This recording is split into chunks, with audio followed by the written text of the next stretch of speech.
Hello trade pros. The S&P 500 market is down nearly 2.5% in one single session.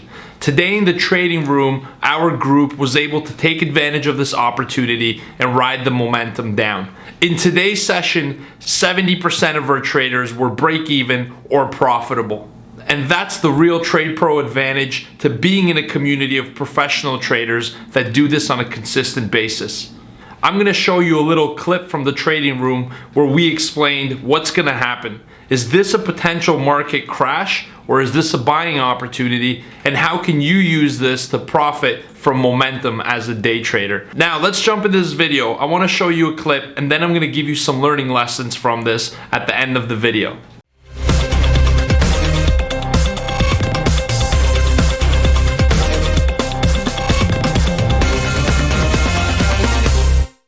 October ends, we're going to start to think back into like bullish mode, and the real test is going to be how ugly is October. Is the real question, and nobody can answer this. I can't either. Is October going to be ugly enough to trigger a downside full-on bear market? We're going to squeak by it and then start back on the upside, because when you get to November, if elections, depending on how midterm elections go, there's going to be a lot of volatility there. Midterm elections, and you got the Fed, you got jobs report, and there's a whole bunch of other stuff that could impact it. But you're right. We get through this month and we don't trigger on a full-on like collapse, and not a collapse. I'm going to show you guys one chart, and I want you to take a snapshot of this mentally. Georgie, they don't call it Spooktober for nothing. Exactly, Spooktober. All right, here's what I'm going to show you. Let's go on a weekly chart. Okay. First of all, let me ask you guys a question. If we drop 20% now, all right, today, would you be devastated? Like, would the end of the world be coming? And I think financial media will tell you, new bear market, everybody's going to die. 20% drop brings you to 2364. All right, so 2350. 2364. 2350 is a 20% drop. Now, 2350 is the middle of your bullish channel. Let's not forget we're above a bullish channel. We're kind of like in holy shit territory on the bull market. You know, look at this. It's nothing. Like, a 20% drop, not that it's nothing, but if we get a 20% drop, we're still bullish. We get a 30% drop, we're still bullish because we're still in bullish technicals. Since about 09, we're up how many percent? And I'll tell you guys one thing that most people don't realize that I've learned in the housing market. It would take a 76% drop to get back to the 09 low. So no matter how terrible this market performs, I doubt it's going to drop 77%. We're up 336% since 09. The problem is this whole rally is people are afraid of getting in. A 20% drop has scared them out of a 335% opportunity. There's people who are renting houses in Toronto right now. They're saying, it's a crazy market to buy now, so I'm definitely not going to buy. And I'm like, you know, one day you're going to be right. The housing market's going to drop 20%. I would have made 200% by that time, but you waited to get in. Timing is important, but at the end of the day, if we get a 20% drop, it ain't no disaster. It's still a bull market. I think we need a 20% drop right now. Because who else is buying this thing? 330% since 09 on a broad market index. That's ludicrous. This is the strongest bull market ever. So I just want to put that in context. I hope it was helpful.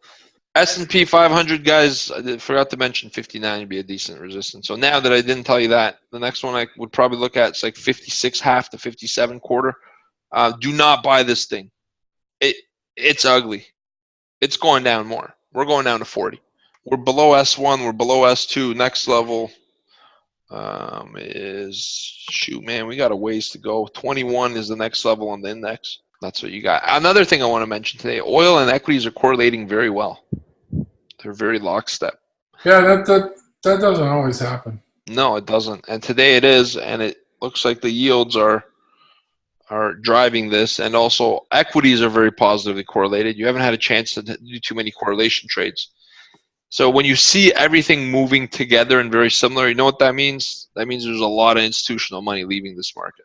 All right, 3 learning lessons I want to share from you today. The first thing you'll notice is in the video, we were able to sense that momentum was extremely bearish. We told our traders numerous times in our trading room not to buy the S&P 500 and to look for lower risk, high probability trades by selling rallies and riding the downside momentum. Being around a group of professional traders that will help steer you and keep you on the right side of the market. When you're trading with the market and with the professional money as opposed to against it, the market becomes easier and the opportunities are easier to spot and see. Trade tip number 2.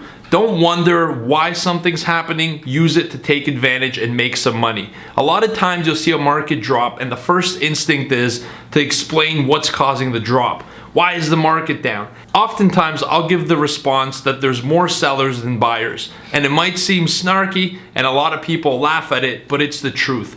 At the end of the day, the only way you'll know with certainty what's causing something is after the fact. By the time you know what's causing the sell-off, it's too late to make money from it. So what you need to do is watch the market, follow momentum, make the money now, and answer those questions after the fact. Would you rather know why something's happening or use it as an opportunity to make money? And tip number 3 that I have for you is this. When the market starts to move, when it gets volatile, resist the temptation to overreact.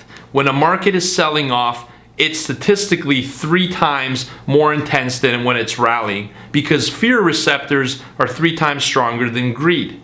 This is why you'll notice markets sell off quicker than they rally. There's a saying that the stocks take the stairs up and the elevator down.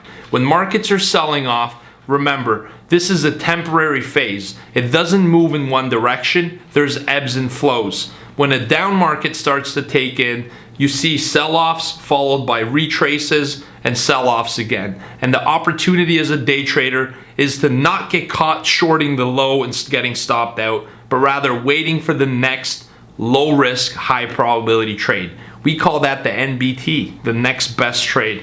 When you wait for your NBT, you're gonna avoid all the other disastrous trades and catch the one that makes the most amount of sense from a risk to reward ratio. I hope you've enjoyed these 3 tips and the clip from today's trading room. We'll catch you guys later.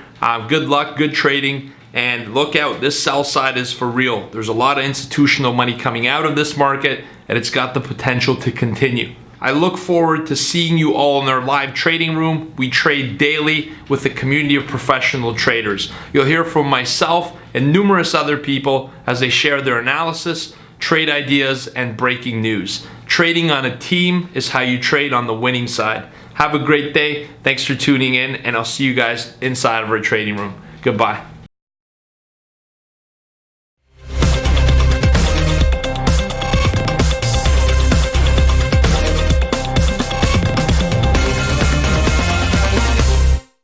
$2,800 on the S&P 500. As I was talking, it's down 11 points. You want to look at the scope of the day, it's this chart at the top.